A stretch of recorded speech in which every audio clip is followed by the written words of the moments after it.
of those episodes I've been waiting to put into a blender and hit puree, much in the same tradition as Jesse's song or Running Zack. We open in a tropical paradise that is an animal tank where the Bayside Bunch is learning all about biology courtesy of Dr. Phelps. Hey, Dr. Phelps, where'd all these animals come from? These creatures are visiting us from the pond right behind the football field. Apparently, he has been hoarding a most interesting menageries of animals from the pond behind the football field that we were not aware of such a location before and quite possibly never again. Now to them, this is a field trip. I'm curious, was this the doctor whom was told to clean up after himself? Last time I heard, he left a toad on the toilet seat. An even bigger question I ask is, what is a PhD doing teaching high school biology? Then again, it's the only science where multiplication and division mean the same thing. I don't think he has an answer for subtraction, but more on that later. Dr. Phelps has decided to utilize this time to turn his class into a pond petting zoo. Well, doesn't it bother them to be moved from their natural habitat? Get real, Kelly. Who would miss sitting in stagnant water all day? Now, Lisa, for a last name named Tuttle, I'm surprised you don't like any of your amphibian relatives. I can. It's slimy. You've never been this apprehensive around the Teenage Mutant Ninja Turtles. And now, I am pleased to introduce the most iconic character in the history of Saved by the Bell. Are you ready? Tension killing ya. You're sitting down. Ta-da! It's Howard's cousin, Becky the Duck. Dr. Phelps, I'm sorry I'm late, but I think this duck is hurt. Be careful, Zach. I heard she is a carrier of, space rabies. Well, we were playing baseball last period, and I hit one over the fence. The reason you didn't hear about her just now, well, you can say she's been deep undercover. She can take a knock on the head from many of Bayside's baseball's finest because she's Becky. Becky can even withstand going noise blind, sticking her beak up Zach's armpits. It was an accident, not a case for LA law. Oh, hail our mighty duck. Somehow Dr. Phelps gives Zach the blessing to take his unauthorized wildlife home for the weekend. All right, Zach, seems like a good idea. Come on, little lady. Gosh, I'm sorry I hit you over the head with the ball. That's okay. It's going on Mr. Belding's bill.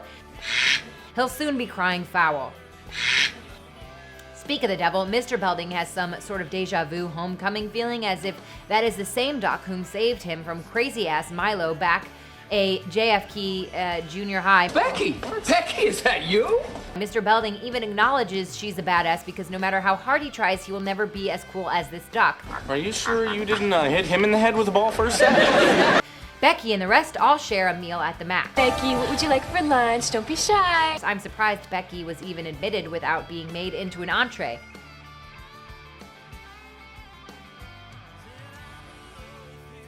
Then again, Max once kept animals in his pants.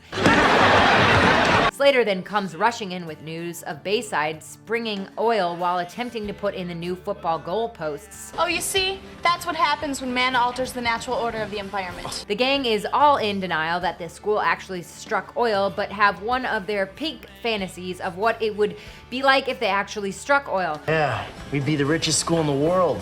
We could buy anything we wanted. What? I don't know. Plots need oil changes. That's crude. Zach wishes he could look as old as his grandfather. Lisa dreams of being a 19th century hooker. I guess not much has changed since the Lisa card episode. Mrs. Kearns, the gang's history teacher, arrives, but with them rolling in the Benjamins, academics are an afterthought. Good morning, rich students of Bayside. Today is our history midterm. Mrs. Kearns, I do believe you are forgetting the rules. What rules? The rule that we're rich, and there are no rules. Zack Morris calls on his former butler, Principal Mr. Belding, and tells both him and Mrs. Keynes to brew up a cup of go fuck yourself before Becky comes in and gives them a case of quack flu. Belding, dismiss this teacher. She tried to make us learn. How dare you challenge these young minds with schoolwork? If you want to teach, well then go to a cheap school. Lisa has apparently models working for her. I guess she promoted herself to a madam of a bordello. Jessie, on the other hand, is living her feminism dreams, orchestrating assassination plots on anyone who opposes her agenda to stop nuclear fallout. Are you comfortable, Miss Jessie? Quiet, Belding. I'm tracking down environmental polluters. I'm gonna tie their noses to exhaust pipes until they go solar. Kelly apparently wants to remain Gordon Ramsay's top chef waitress for the rest of her life. Here's your order from Shea Kelly. Shea Kelly? What happened to the Max? I renamed it when I bought it. Aw, the lowered expectations of these people. Don't talk to me like that. I'm the richest waitress in the world. I know, why debate, just go with it. And the winner of our most racist makeover, Screech, as a rich Arab whom is having an ethnic crisis. Come, my darling. Let's all go to the beach. The camels are ready. Is because judging from the accent, you sound more Indian than an Arab. Oh, Screech, you lovable, politically incorrect racist whose hopes and dreams of buying Saudi Arabia by running on essential oils and sarcasm. The beach is polluted. Oh, not this beach, my little desert flower. The big beach. They just bought the Saudi Arabia. I am still stumbled by the fact that they have never come to grips of them as racist, nor swimming in their own delusions that the school is going to share the lion's share of wealth derived from the oil with them. Belding, we're rich. When it comes to school, you have got a lot to learn. Funny, they are so immersed into their own wants and needs that they pushed nature's most precious animal, Becky, to the wayside. Yeah, school would be so much better if we owned it. Are we missing something here? She is the focal part of this episode. Oh, we didn't. We just hit a pipe. No, they checked. There's no pipeline under the school. We struck it rich. Terrific. They went from being racist to specious. What a bunch of quack jobs. Mr. Belding holds a school assembly the next day and makes announcements as to how the Bayside oil profits will be distributed amongst the different school departments to help improve the quality of student life and learning outside of a regular studio audience. New pool, new gym, new library, new theater complex, computers and the latest visual aids in every classroom. In short, a higher level of education. Why pull students out of class just so you can share confidential school fiscal plans with the students? Great! The Laker girls are gonna teach phys ed! You quack me up, Belding. I'm proud of it. Mr. Belding introduces us to Dan Grayson, vice principal of CalStar Oil, because you can always tell a TV oil tycoon by his cowboy dress, Texas accent, bolo tie, and one corporate shark with the love. Very honored the school board has selected our company to extract the oil and jointly build a better Bayside. He is ready to suck the oil right out of Bayside like a straw while swaying the student body to build back together a better Bayside. We are exploring alternatives like wind and solar power, but until these technologies become cost efficient, oil is still our best energy source. Hey, we're glad it is. Yeah, like this corporate pariah is going to give back to the school, much like schools were duped that PepsiCo and Coca-Cola were going to, while they were too busy draining your kids' allowance on sugary products that would make them all pre-diabetic. Back at the Zack's house, Zack is releasing the quackin', being her usual badass self and proving that she could cross the road because she didn't want to be a chicken after saving a bus full of nuns from crashing into a runaway train. Yeah, probably because it's the only girl your mama let sleep over. Jessie enters and is all hot about the recent events of day, which is why she wants Zack to sign a petition to stop the oil drilling. Stop it? You can't be serious. This oil's been the best thing that has happened since I started school. I think you're forgetting, Jessie, that he doesn't do anything for other people unless it is for monetary gain or for bailout out of class, text, exam, or on the next planned vacation trip. Not counting the time we put the periscope in the girls' locker room. That was you? Yeah, Zach was skipper and I was the Gilligan. She encourages Zack to reconsider by reading up on her additional pamphlet relating to oil drilling. Look, I'm sorry, Jessie. I really don't agree with you on this one. I mean, this oil will benefit everyone in the school, and the kids will come after us. Too late, because according to Zack, you can't spell spoiled without oil. Okay. I'll never forget how you looked in that towel, babe. Zack, on the other hand, has taken really a shine to Becky as this is getting serious. I know I shouldn't say this. I wish I didn't have to take you to the pond tomorrow. I'm gonna miss you, Becky. Whoa! Are you gonna miss me? If only they legalized interspecies marriage, this would make one fine feathered relationship. Then Screech soils the moment with a poor Donald Duck impersonation. I heard Donald say that to Huey, Dewey, and Louie. Hey, Screech, don't duck with her. We return back to Mr. Phelps' class, and it's now time to return all animals back to the pond. Just when you think they have all their ducks in a row, we turn and one of those little shits has waddled off with Becky. Oh, that's so sad. I'd like to return dorks to the wild. If only we had more Becky, then it would definitely make the Tori episodes more bearable. Lisa finally lives up to her amphibian name and bonds with her distant family, the frogs, and Kelly goes along with Jessie's right to fight about oil drilling. Stop the oil! Stop the drilling! Stop the oil! What are you guys doing? Oil up, Buttercup. So Jessie and Kelly are joined by a random nerd named Franklin. There's one real man in this school with enough guts to stand up for the environment. You mean Franklin? Yeah, Franklin. Not me. I just wanted to be chained to the head cheerleader and the school president. Naturally, this is Franklin's honest and ill-contrived attempt to sexually harass Jesse and Kelly into a three-way. It's everything I dreamed it would be! I'm sorry, but your anti-abstinence standoff is full of natural gas because it stinks. Don't touch me. Ever try nerd love? Oh, I'm gonna be sick.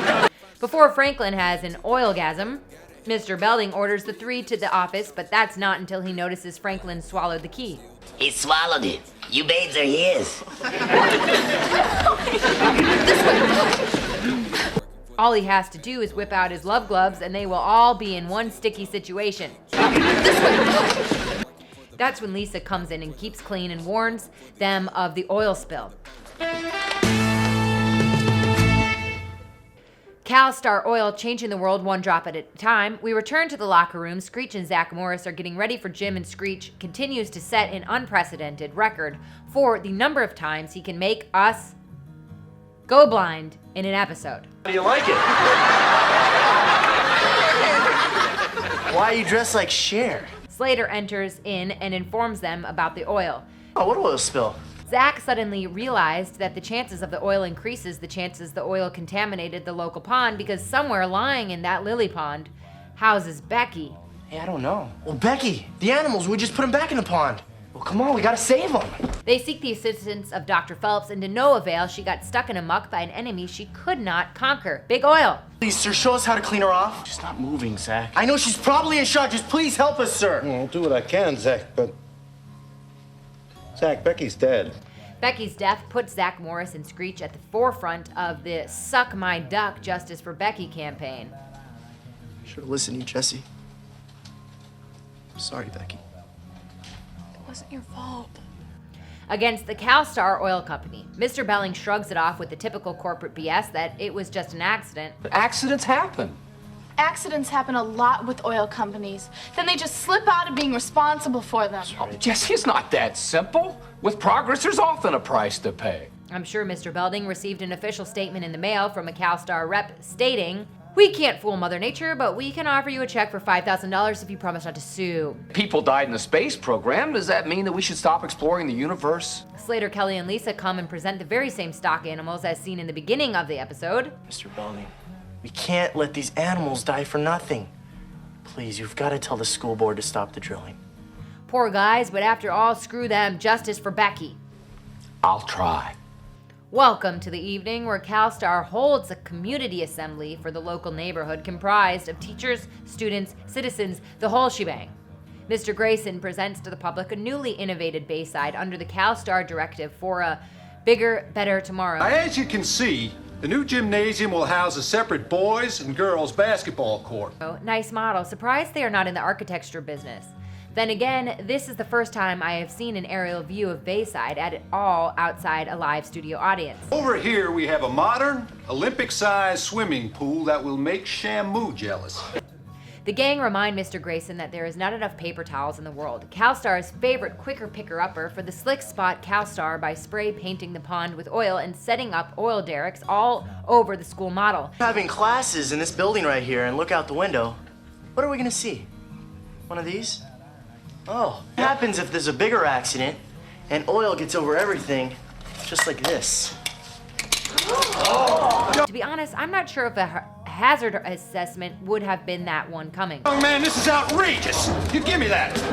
Look at this! I'm covered with oil! Jesse lays out the argument of what about the animals. Yesterday, because of your oil spill, we put 20 dead animals back into the ground.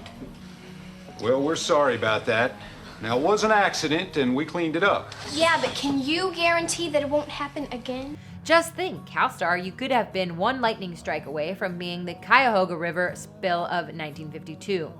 That's enough for Mr. Belding to tell Mr. Grayson to take his hush-hush money and choke on it. Mr. Grayson, thank you for coming.